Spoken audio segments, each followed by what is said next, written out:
ഇന്ന് ഞാൻ വഴുതിരിങ്ങ വെച്ചിട്ടൊരു കറിയാണ് ഉണ്ടാക്കാൻ പോകുന്നത്. തിക്ക് ഗ്രേവി ആയിട്ടുള്ളൊരു കറി. തിക്കായിട്ടും ഉണ്ടാക്കാം, ലൂസായിട്ടും വേണമെങ്കിൽ ഉണ്ടാക്കാം. ഇത് ചപ്പാത്തിയുടെ കൂടെയും ചോറിൻ്റെ കൂടെ എല്ലാം കഴിക്കാൻ നല്ല ടേസ്റ്റാണ്. വഴുതിരിങ്ങ ഇഷ്ടമില്ലാത്ത എല്ലാവർക്കും ഈ കറി ഉണ്ടാക്കിയാൽ ഇഷ്ടപ്പെടും. അപ്പോൾ നമുക്ക് ഇതെങ്ങനെ ഉണ്ടാക്കുന്നത് നോക്കാം. നമ്മൾക്കിനി വഴുതിരിങ്ങ എല്ലാം ഒന്ന് മുറിച്ചെടുക്കാം. ഒന്ന് ഇതേപോലെ നീളത്ത് വേണം മുറിച്ചെടുക്കാം. അധികം കനമില്ലാതെ ഇതേപോലെ സ്ലൈസാക്കി എടുക്കാം. വഴുതിരിങ്ങ എല്ലാം ഇതേപോലെ നീളത്ത് മുറിച്ചെടുത്തിട്ടുണ്ട്. ഇനി നമ്മൾക്ക് ഒരു ചീനിച്ചട്ടി വെച്ച് കൊടുക്കാം. അതിലേക്ക് എണ്ണ ഒഴിച്ചെടുക്കാം. ഒരു 2 സ്പൂൺ എണ്ണ ഒഴിച്ചു കൊടുക്കാം. എണ്ണയൊന്ന് ചൂടാവുമ്പോൾ നമ്മൾ മുറിച്ച് വെച്ച വഴുതിരിങ്ങ അതിലേക്ക് ഇട്ടിട്ട് ഒരു 2-3 മിനിറ്റ് ഒന്ന് നല്ലപോലെ ഒന്ന് വഴറ്റിയെടുക്കാം. 3-4 മിനിറ്റ് എണ്ണയിൽ കിടന്ന് വഴറ്റിയെടുത്താൽ മതി ഇത്. ഇനി നമുക്കിതിലേക്ക് വേണ്ടിയിട്ട് ഒരു 2 സവാള വേണം. ഈ സവാളയൊന്ന് തോലെല്ലാം കളഞ്ഞ് നമുക്ക് ഒന്ന് മുറിച്ചെടുക്കാം. നമുക്ക് നീളത്തിൽ മുറിച്ചെടുക്കാം.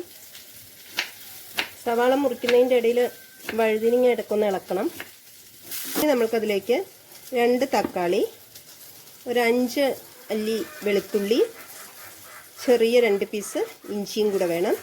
ഇതെല്ലാം ഒന്ന് മിക്സിയുടെ ജാറിലിട്ടിട്ട് നന്നായി ഒന്ന് അടിച്ചെടുക്കാം. നമ്മുടെ വഴുതിരിങ്ങ ആയിട്ടുണ്ട്. ഞാൻ സ്റ്റവ് ഓഫ് ചെയ്യണം. തക്കാളിയും ഇഞ്ചിയും വെളുത്തുള്ളിയും എല്ലാം നന്നായി അരച്ചെടുത്തിട്ടുണ്ട്. ഇനി നമുക്ക് ഈ വഴുതിരിങ്ങ ഒന്ന് ചീനിച്ചട്ടിയിൽ നിന്ന് മാറ്റി വയ്ക്കാം. എന്നിട്ട് ഇതേ സെയിം ചീനിച്ചട്ടിയിൽ തന്നെ കുറച്ച് എണ്ണ ഒഴിച്ചു കൊടുക്കാം. ഈ എണ്ണയൊന്ന് ചൂടാവുമ്പോൾ അതിലേക്ക് കുറച്ച് നല്ല ജീരകം ഇട്ട് കൊടുക്കാം. ജീരകം ഒന്ന് പൊട്ടിത്തുടങ്ങുമ്പോൾ കുറച്ച് കടുകും കൂടെ ഇടാം. അതിലേക്ക് കുറച്ച് സവാള ചേർക്കാം. സവാള ചേർത്തിട്ട് നന്നായിട്ട് വഴറ്റിയെടുക്കാം. കുറച്ച് കറിവേപ്പില ഇട്ട് കൊടുക്കാം. ആവശ്യത്തിനുള്ള മഞ്ഞൾപ്പൊടി ചേർക്കാം. എരിവിന് ആവശ്യമുള്ള മുളക് പൊടി, 1 സ്പൂൺ മല്ലിപ്പൊടി. ഇനി നമുക്ക് ഇതെല്ലാം ഒന്ന് നന്നായി ഒന്ന് മിക്സ് ചെയ്ത് കൊടുക്കാം. ജസ്റ്റ് 1 മിനിറ്റ് ഒന്ന് ഉള്ളിയും ഈ മസാലപ്പൊടികളെല്ലാം കൂടി ഒന്ന് ജസ്റ്റ് വഴറ്റിയെടുക്കാം.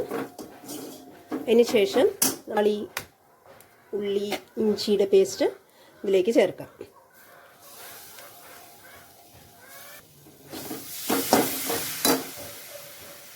കുറച്ച് വെള്ളവും കൂടെ ഒഴിക്കാം.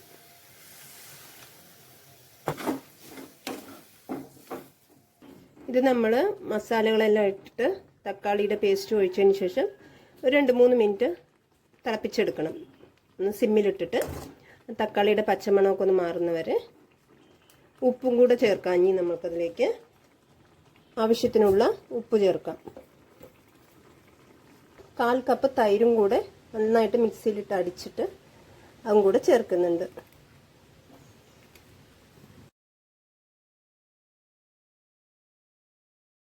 ഇതൊന്ന് സിമ്മിൽ ഒരു 5 മിനിറ്റ് വയ്ക്കാം. വഴറ്റി വെച്ച വഴുതിരിങ്ങ ചേർക്കാം.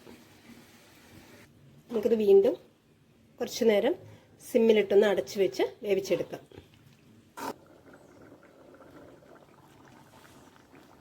നമ്മളുടെ കറി ഏകദേശം റെഡി ആയിട്ടുണ്ട്.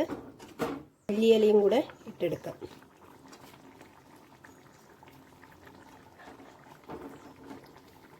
നമുക്ക് സ്റ്റവ് ഓഫ് ചെയ്യാം. നമ്മുടെ കറി റെഡി ആയിട്ടുണ്ട്.